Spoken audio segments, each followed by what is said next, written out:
Welcome to this episode of the B2B Marketers on a Mission podcast, and I'm your host, Christian Klepp. Today, I'll be talking with Rai Cornell. She is a marketing psychologist, strategist, and the founder of Cornell Content Marketing. Together with her team, she helps to transform the way companies market to their audiences by leveraging a deep understanding of human behavior, behavioral changes, and neurotransmitters. Tune in to find out more about what this B2B Marketers mission is. Alrighty, I'm going to say Rai Cornell, welcome to the show. Thank you so much. Thanks for having me, Christian. Great to have you on the show, and I really enjoyed our previous conversation and the conversation that we had just before I hit record, because I think I've learned more about you, I should say, in these past 20 minutes than I have in the past couple of months, and that's always a good thing, right? Yep. Always is amazing what comes up just in those little get to know yous, little tidbits of connection there. Absolutely. Yeah. So let's dive into today's topic, because I'm going to say we've had many guests on the show talk about B2B content marketing from different facets and perspectives, but we've never quite had anybody come on the show that is going to be discussing this next topic, which I'm not going to give too much away right now, but let's just say it's highly relevant, not just for B2B content marketing, but for B2B marketing in general. But it very rarely gets discussed. And part of that might be because few people actually understand how to approach it. All right.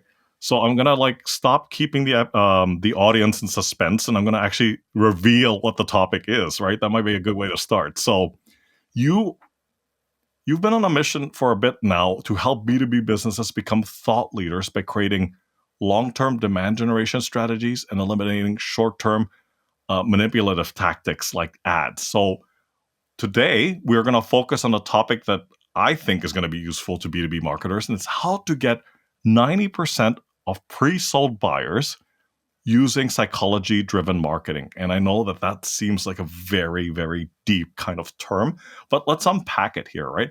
And we're going to kick off this conversation with this question. Why do you believe that psychology-driven marketing is so important in B2B? Because ultimately, a lot of B2B businesses, they take it literally when they think they are business to business. And that kind of thinking lends itself to being very sterile in your communications and very logic oriented, where all you want to talk about are features and benefits and cost savings and ROI. And of course, those are important elements to the decision-making process, but it's not businesses that are making a decision, it's humans.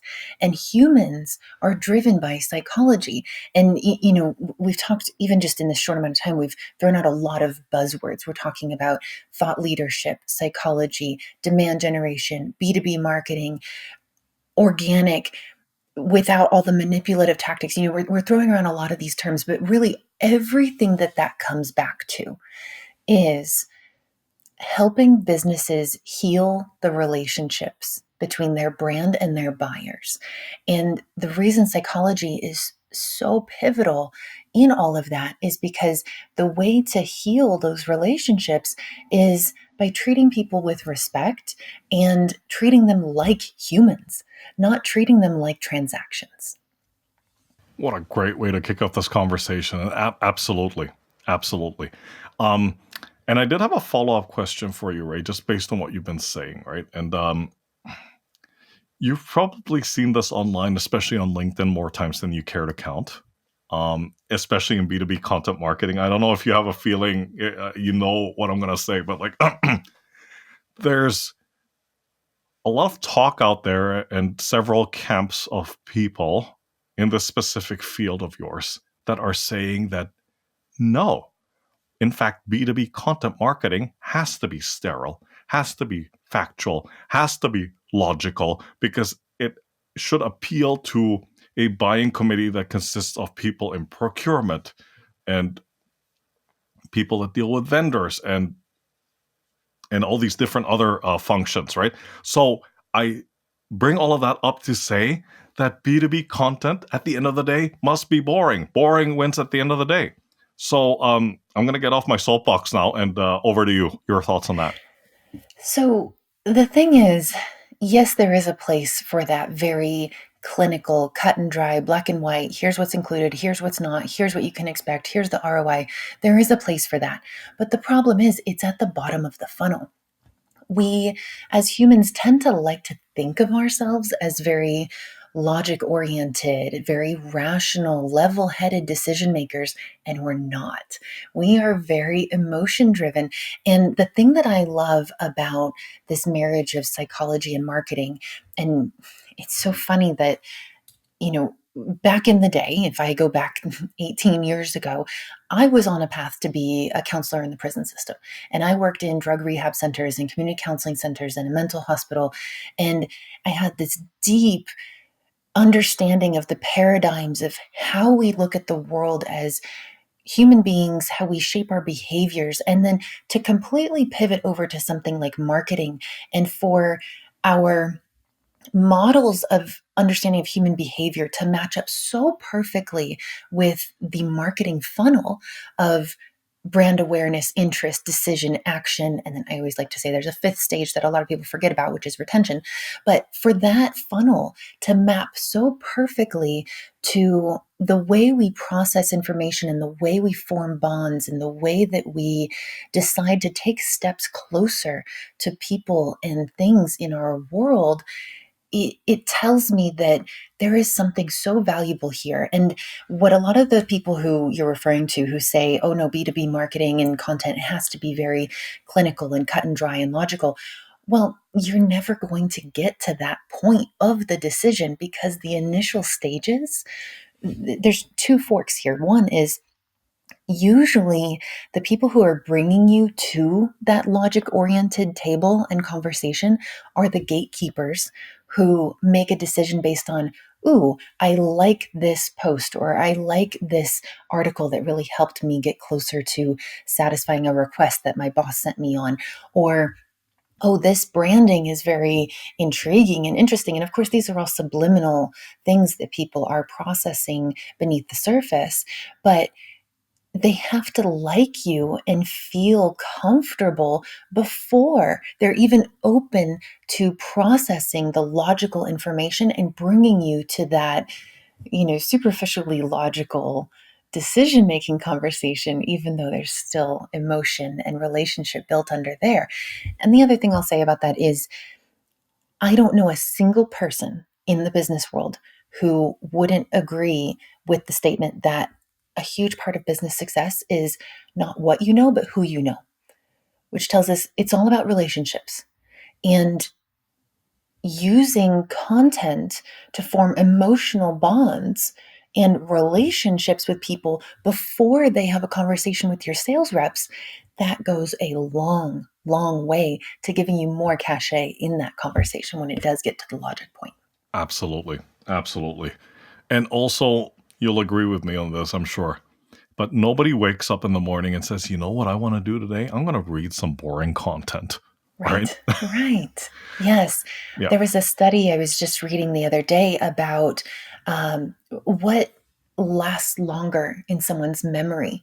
And joy, laughter, those are things that cause memories to be more deep seated. There was a study that did this kind of exposure of someone looking at a page that had competing ads and non-competing ads. Competing ads were, let's say, two brands of laptop computers shown on the same page, and another page of non-competing ads where you may have had a laptop computer, a cell phone, and a keyboard, where they're not selling the exact same product.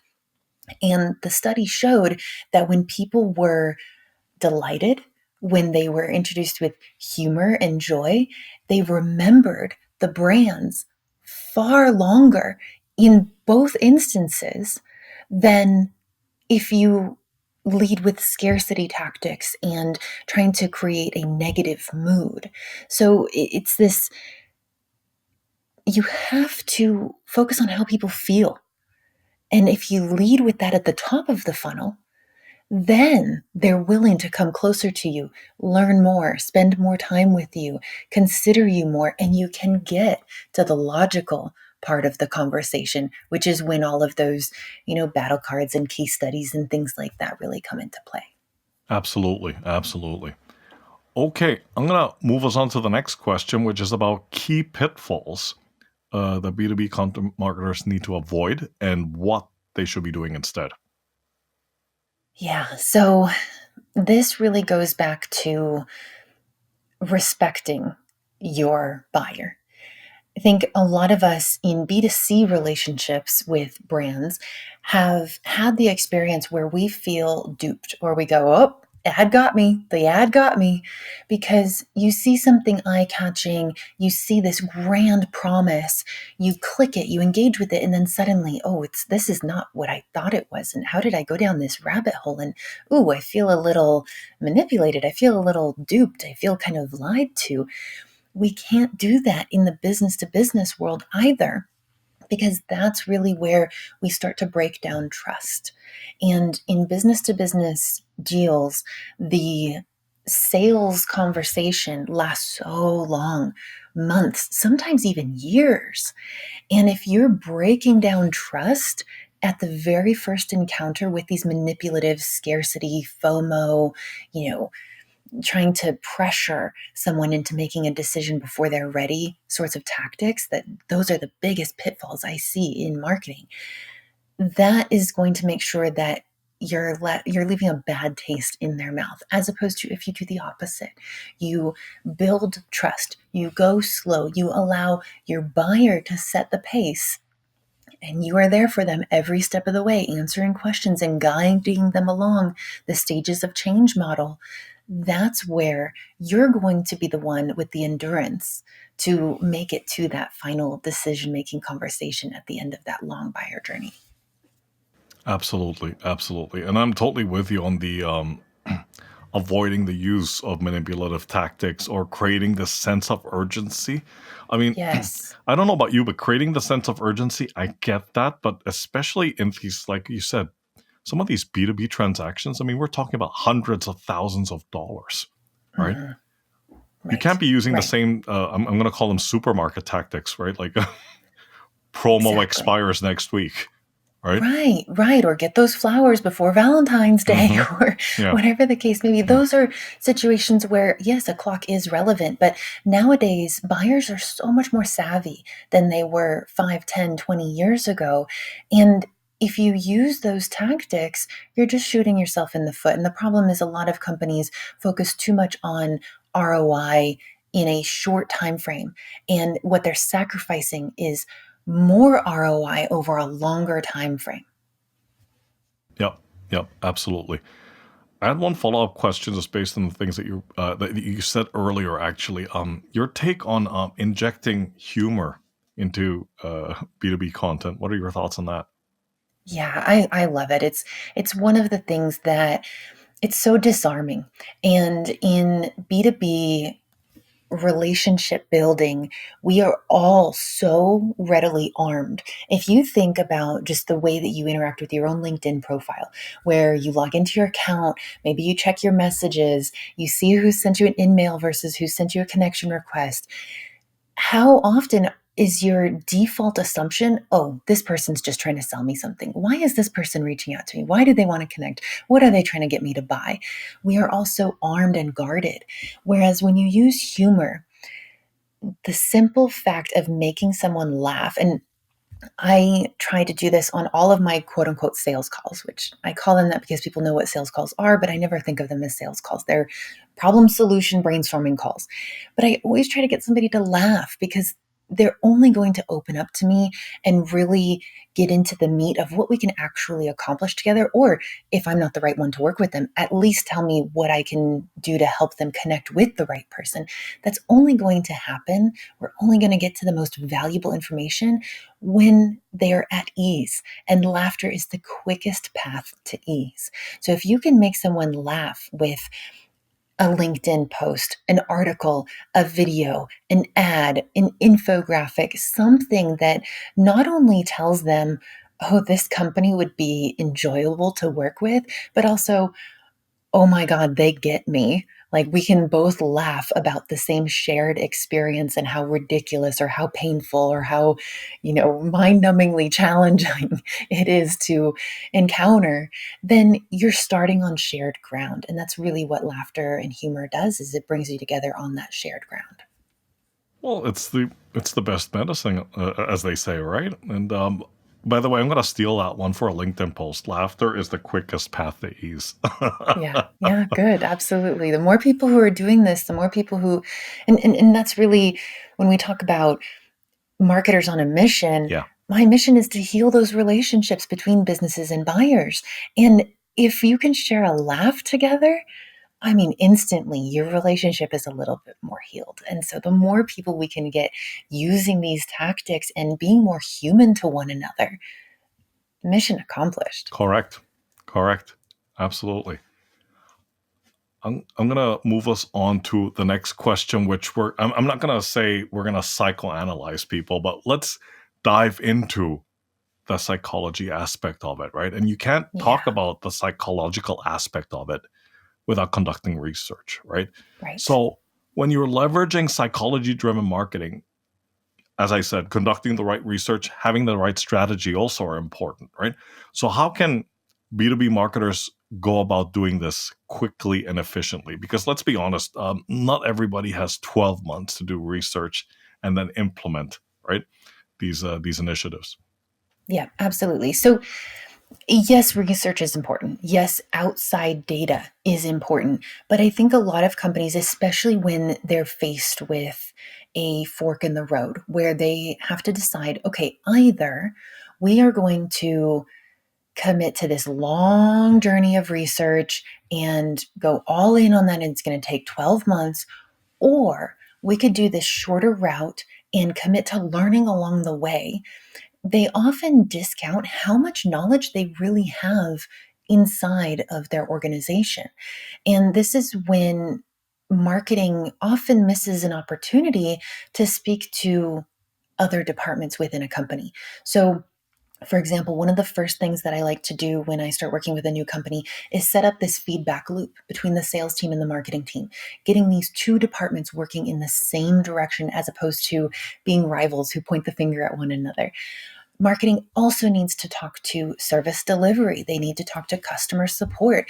They need to talk to the people who are talking to the people and really figure out, what do we know about our dream customers, the ones that we hope stay with us for years and years and years? What do we know about them? What are they struggling with? What are they asking for help on? How are they using our product or service? When you tap into that wealth of knowledge that you already have and do that internal data analysis, you can leap yourself forward in magnifying your results of more of what you want. You already have some great clients and customers.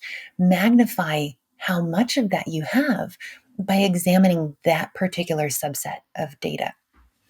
Yeah, no, absolutely. I totally agree with that. Even just from previous experience, that it's really important for content marketers, especially not to well, pick whatever analogy you want, like working in silos, being up in their ivory Right. tower, working in isolation. They have to work through this ecosystem within the organization, and I agree with you. It shouldn't just be through the sales. It should also be through customer support. I was in a previous role where we had inbound and outbound sales. They're both sales, completely different scenarios though, right? And and even for the BD, are you talking about retainer accounts? Are you talking about project based accounts? Again, different situation, right? Yeah. Yeah. And each of them comes with their own unique set of challenges, objectives. The clients also have different goals and motivations for working with the company, right? Exactly. And you're asking about how do we start to kind of psychoanalyze quickly. Yes. If we can look at that internal subset of data, and then one of the things that I love pulling into marketing conversations is what's known as the CBT triangle. So CBT is cognitive behavioral therapy, and it's a really popular psychotherapy modality used to help people with depression and anxiety. And the reason that it works so well is because has this triangle which consists of thoughts, emotions, and behaviors. And it kind of, you can kind of think of it like the recycling triangle, where they all feed into one another and it all cycles back around and around and around. If you look at those three elements of your ideal customers' thoughts, emotions, and behaviors, and you see, okay, where are they going off course? This is what we do in therapy and in counseling is we go, okay, your thoughts about this particular experience are causing you to have these particular emotions, which are causing you to choose these particular behaviors. And if you can look at that cycle and see where things are going awry, where people are flying out of your funnel instead of getting more comfortable in your funnel and going further down the process, that's where you can interrupt, you can course correct, you can change those thoughts, you can change those feelings and emotions, and you can then change those behaviors. And if you really understand what's working and what's not for the people that form the majority of your ideal clientele base, that's when you really start to find not only your brand voice, and that's your marketing messaging, but you also start to find your marketing methods and mechanisms, whether that's going to be particular types of content like how-to content or motivational content or data reporting content, depending on what is really driving that particular segment of your target audience. And then also your mechanisms. Where are they consuming it? How are they consuming it? Video, text, podcasts, infographics, AI search, whatever the case may be. But it all starts with that internal experience that your ideal customer is having based on their thoughts, emotions, and then the derivative behaviors. Great answer, Ray. And I wasn't I wasn't trying to be sarcastic there. I mean it. However, I'm going to play the devil's advocate now. All right, because you've probably run into this before. I mean, especially working with B2B. You brought up so many very profound insights regarding behavior, thoughts, emotions, what triggers people, what motivates them to look for a specific solution or product, things of that nature. How do you take this psychology aspect of it and package it? How should I put this? For a customer who has a senior management consisting mostly of CFOs, CIOs, CISOs, you get the picture, right? Yeah. That Yeah. are going to look at everything that you've just said and would react like, okay, how is this actually going to help us? Right. Well, Right. how is this going to move our business forward? We get what you're saying, Doc, right? But like, how is this going to help move our business forward, and how is this going to impact the initiatives that the marketing team is going to roll out? Right. So when it comes to those C-suite decision makers, particularly the ones that are focused on revenue drivers, I think it all comes down to finding a common ground.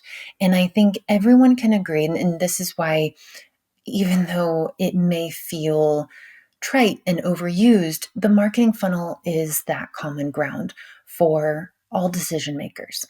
And what I mean by that is everyone wants the conversion at the bottom of the funnel, right?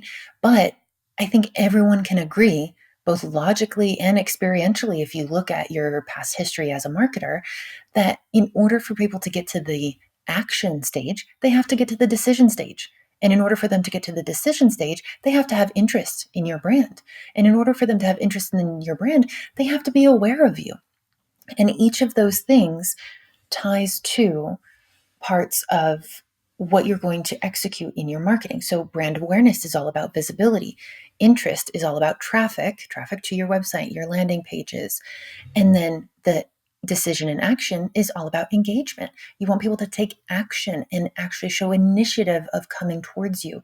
And so if you can all agree on that, then it becomes very clear and it becomes very metrics oriented. If you look at your metrics and your visibility metrics are poor and your interest metrics are poor and your conversion and engagement metrics are poor, well, then where do we need to start? We don't need to start at the bottom. that's not going to do you any good because still nobody's going to get into the funnel. You have to start at the top. You have to start with your visibility. And even though, in my experience, and I think a lot of people have had this same experience, the chief revenue officers and the chief financial officers, they care about conversion. They can all agree there's nothing to convert if you don't have brand awareness.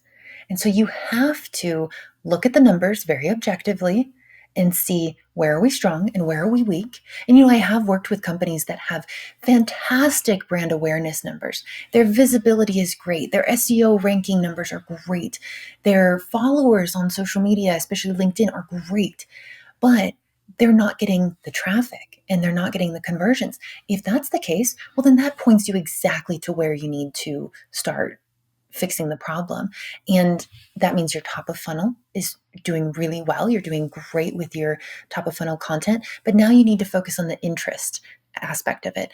And this is where, again, psychology really comes in hand, because what that means, and this is where I like to reflect it onto the stages of change model. What that means is your target audience may be aware of the problem. So in the stages of change model, there's the pre-problem awareness, there's problem awareness, there's pre-contemplation, there's contemplation, and then there's action. And again, voila, that maps up perfectly to the marketing funnel. Exactly. And so what that tells you is if your top of funnel content is performing really well, the metrics say so, then they know that there's a problem. What they don't know is that there's a solution that they need to contemplate changing to. And so that's where you can really focus. This is where the big, ginormous question in any marketing room is, what do we talk about? What do we create? And that's where psychology points you to exactly what you need to create. You've clearly been asked this question before.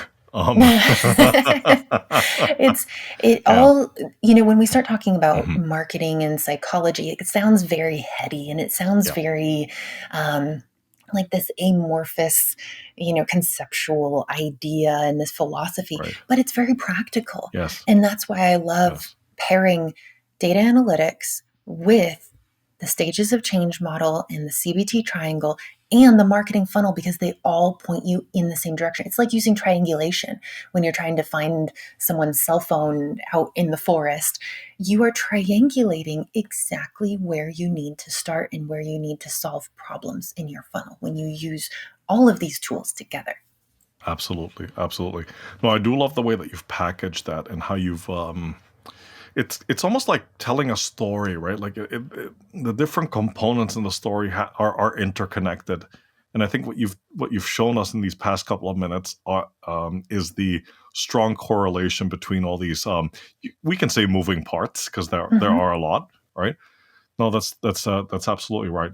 So on to the next question, just from your experience, and I know that it really depends on the industry, the company, the stage the company is at, but like just from your own experience, are there any content formats or assets that you would recommend to B2B marketers, just based on what you've seen out there? Yeah, so there's what people want, and then there's how they find what they want. And these are two very different questions. I think we've all in marketing heard that phrase of, if you try speaking to everyone, you're speaking to no one.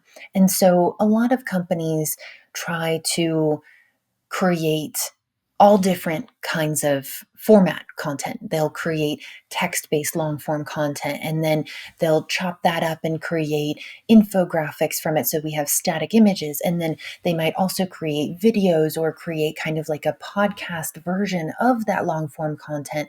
And then they might chop that up into short-form videos that can be distributed over social. And unfortunately, I have to tell everyone listening to this, that's what you have to do. You have to do that. You have to create all the different formats of content, because humans will want to consume it in different ways. Prior to hitting record on this episode, you and I were talking about how, I'm one of those weirdos who would rather read a 2,000 word article than watch a 2-minute video. just do not put a video in front of me. I will read and read and read and read all day long. I will listen to audiobooks, but I will not watch a video. And then you've got someone like my husband who's the exact opposite. He's like, I will not read 2 sentences, but I will watch a 2-hour video on how to do this thing. So you have such diversity in how people consume content nowadays. So you have to be catering to that. But ultimately, if that feels overwhelming, what I recommend is focusing on what's going to make Google and now SEO in the time of AI very happy. And the reason you have to focus on that is because when you cater your content modalities to the humans, you have to do everything. And you're never going to please everyone by focusing on one particular thing. You just have to do it all. Whereas if you focus instead on them even finding your content before they decide if they even enjoy your particular modality, you have to please Google and the AI search. And now my answer would have been very, very different 4 years ago.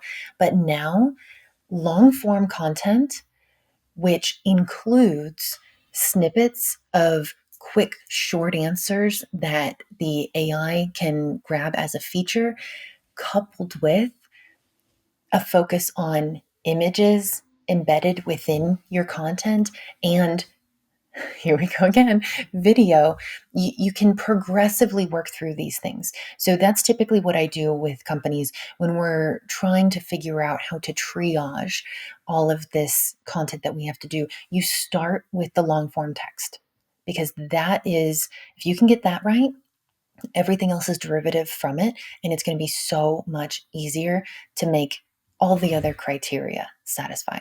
Thank you for breaking that down for us. And it almost sounds to me, and I'm going to oversimplify it now, Ray, but it almost sounds to me like somebody that says, I'm going to, I want to get a 6-pack, but they don't want to put in all that work.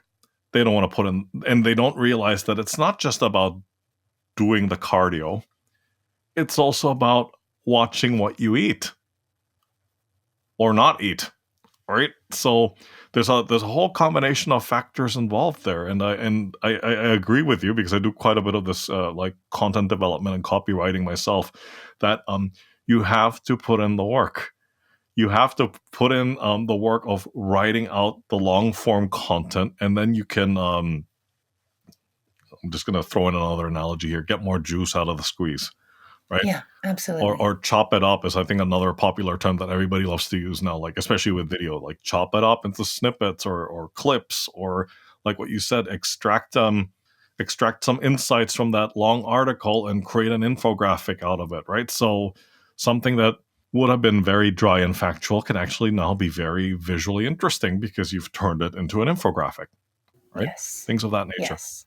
Yes. And it's very difficult to go from having something like, okay, so a lot of companies nowadays, they think, oh, we have to do video. Video, that's so powerful online. So let's do video. Right. And yes, they're right. It is extremely powerful online. And I highly recommend any business does video. But the problem is when you start with video, you get overwhelmed. There is so much work that goes into producing videos, coming up with the script, doing the actual recording, figuring out, are we going to make this a 30-minute long video, or are we going to focus on doing a 90-second video that can be used as a reel or a clip or a short? Those are way too many questions to ask. So why not start long? Start with the thing that's the easiest for people to get out, which normally is written content or dictated content. So, hey, let me just talk into my text to, what is it called? Talk to text feature on my phone, or let me record this audio clip and send it to my assistant and have it transcribed, or, whatever the case may be. That is usually the easiest way to get started. And then you can create all of the derivatives from there. And it reduces that investment barrier, it reduces that energy commitment barrier, and it reduces the overwhelm by just simplifying it. So it's all about the order of operations and making sure that you're working smart as opposed to just trying to jump your way up to the top of Mount Everest right off the bat. I completely agree with you, and I'm grinning because I've been in situations like that with clients in the past where they went really deep down this rabbit hole of how how we should produce this video and what type of video. And it got into the stage where there was so much analysis paralysis that it was almost like, okay, why don't we just call Steven Spielberg or Jerry Bruckheimer, right? Like, Yes. I mean, Yes. let's just You want have to do this all the things. Hollywood star production, right? Like, Yeah. Yeah. yeah, which they don't need. And you and Right. I both know that, Exactly. right? Like, it You does don't not need have it. to be overly produced, right? Agreed. That said, and I'm going to throw in this caveat there for people that are going to take my word, at face value and say, oh, I'll just take out my iPhone and film something. That's not what I mean either, right? Correct. Right. And it has to come down to quality. That's another, at the beginning we started talking about that in order to heal your relationship as a brand with the people who you want to buy, you have to show them respect. And I think we've all kind of been in those situations where you see something that a company or a personal brand has thrown together and you go, oh, you're really winging it here, you're really Mm-hmm. not trying, this is and you lose respect Correct. for that person, and you want to make sure that you're putting your best foot forward, you are putting out the highest quality content that you can. However, and this is the caveat that we all kind of find ourselves in throughout life, not just in business or in marketing, but perfectionism is the death of creativity. And you have to accept that while you strive for high quality standards and you want to put out the best quality content that you can, done is always better than perfect. I used to work with this creative director that absolutely hated that phrase. But he was, again, to your point, he was one of these people that got caught in this trap of perfectionism, and then the work always got delayed, right? So going back to your original point, absolutely, Yeah. absolutely. Within my team, we call it full life content. Mm. And what we mean by that term is we all start out in life clumsy and falling down and rough around the edges and awkward, and we get to this gangly stage, and eventually we evolve into figuring out who we are, and we have richness and we have depth to us, and then we have something to offer the world. That is the lifespan of humans, and that is the lifespan of content and ideas. We need to start just to start, because that's at least going to teach us something, that's going to get us traction in the world.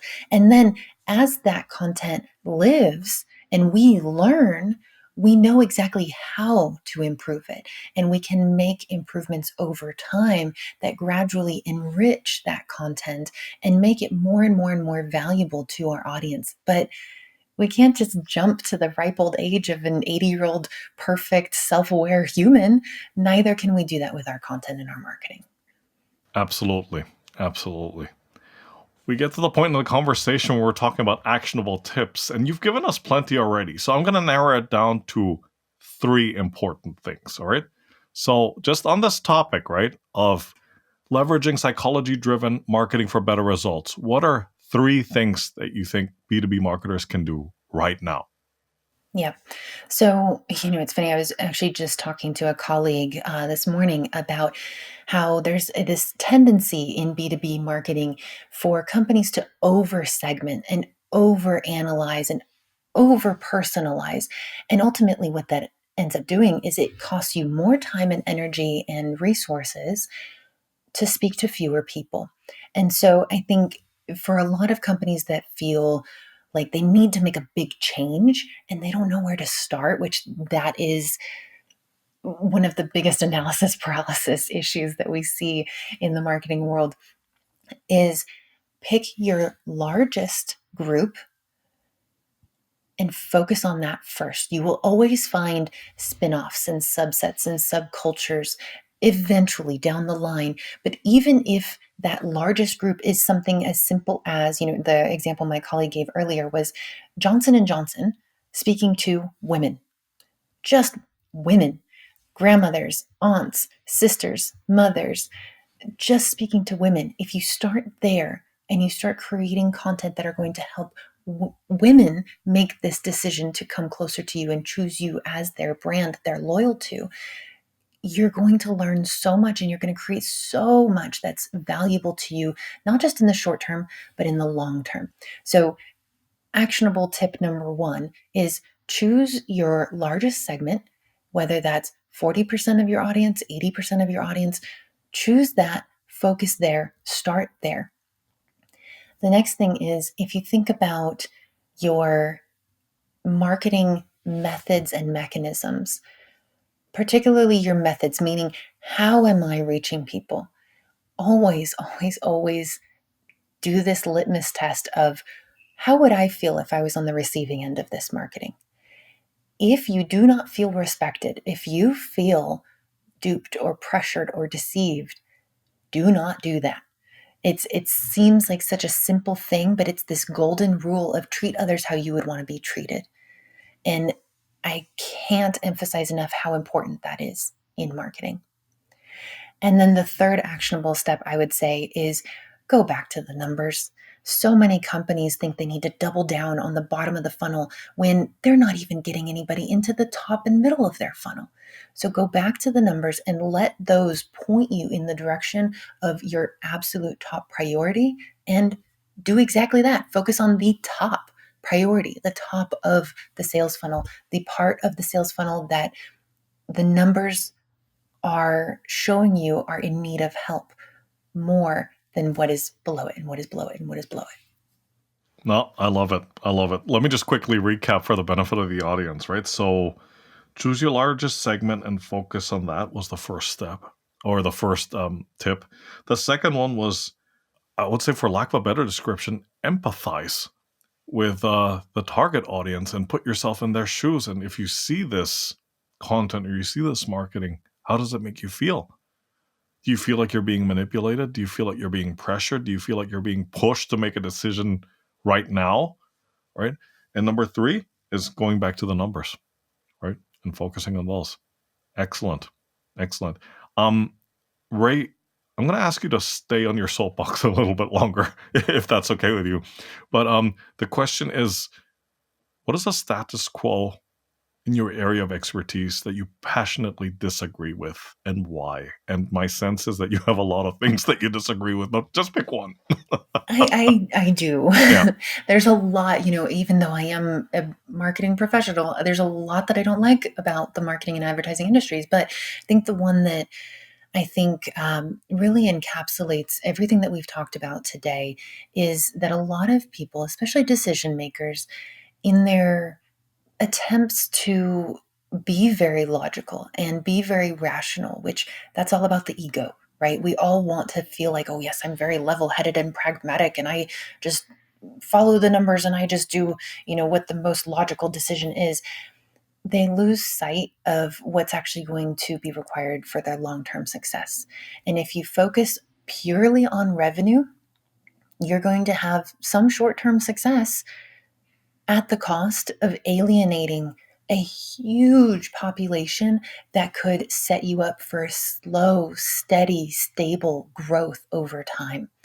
Instead of prioritizing revenue at all costs, prioritize humans, prioritize relationships. If you focus on those things, those two things, relationships and the humans you're in relationship with, the revenue will come. Whereas if you focus on the revenue only, the humans will not come. The humans will not come, but the robots will. No, just Yes. sorry. And is that what we want? I don't know. No, Every sci-fi movie tells us no. absolutely not. Absolutely not. No, but I totally agree with you. I totally agree with you. And I know there are many out there that are very, well, let's just say they subscribe to a different school of thought, and that's putting it politely, right? They're more of the transactional kind that believes that it's speed to revenue, right? And I get that, right? I get that you don't, like I said before, you don't have 12 months to produce results, but not at the expense, and I think that was your point, not at the expense of destroying potential relationships and tarnishing your brand and your company's reputation. Right. And I'm sure we could do a whole other episode on short-term ROI solutions that don't destroy relationships and that don't destroy your brand's reputation long term. There's so much we could go into there. I'm not saying it's one or the other. I'm saying you have to use the goal of forming relationships and having those healthy bonds with the humans who are going to determine the success or failure of your company. Mm-hmm. You have to use that as your guidepost. That is your North Star. Absolutely. Absolutely. Okay. 2 more questions and I'm going to let you go. Right. The bonus question. If you had the opportunity to travel anywhere in the world, where would it be and why? Is this a purely personal question? Yes. Okay, Thailand. I have been dreaming for years, potentially decades, of going to Thailand and interacting with the elephants there. I saw this video one time of somebody wrestling with a baby elephant, and this baby was like 300 pounds. And so this person was, Wow. Wow. struggling. But it's just, there's something so magical about elephants, and just Thailand just is such a magical place to me. That's absolutely my number one choice. If you were to gift me a plane ticket, Yeah. I'd be on my way. Yeah. No, it is an amazing place, and I've been there before. I was there for about 2 weeks. Lucky. It's spent a couple of days in Bangkok, and Bangkok is an eclectic mix of being a beautiful and wild place all at the same time, right? Yeah. But you're absolutely right. It's a wonderful country, and the people are very warm, and they are really very welcoming, and they smile a lot, and they're happy, and there's just something about that aura, right? That vibe, right? That you get from them, that's I suppose appealing to people from the West who are always at times overly worked, right? Yes. Yeah. Yes. It's very attractive seeing the culture commune with nature the way that they do in Thailand. Absolutely. Well, Ray, this has been a great conversation, and thank you so much for coming on and for sharing your expertise and experience with the listeners. I might take you up on that idea though for another podcast episode. So for those of you listening, stay tuned. But please, quick intro to yourself and how folks out there can get in touch with you. Absolutely. So, as you said, I'm Rai Cornell. I'm the owner of Cornell Content Marketing, and you can find me on LinkedIn. My first name is spelled a little weird. It's Rai, Cornell, like the university. And if you are looking to get started with any kind of psychology-driven marketing, I want to make as many tools as I possibly can available to anybody who wants to do this. Even if you don't ever work with me, just please take these tools and run with it in-house. And we do have a great starter kit, which is called the Demand Generation Brainstorming Kit, which you can get at cornellcontentmarketing.com/demandgenkit. Fantastic. All right. Once again, Ray, thank you so much for your time. Take care, stay safe, and talk to you soon. Thank you so much, Christian. All right. Bye for now.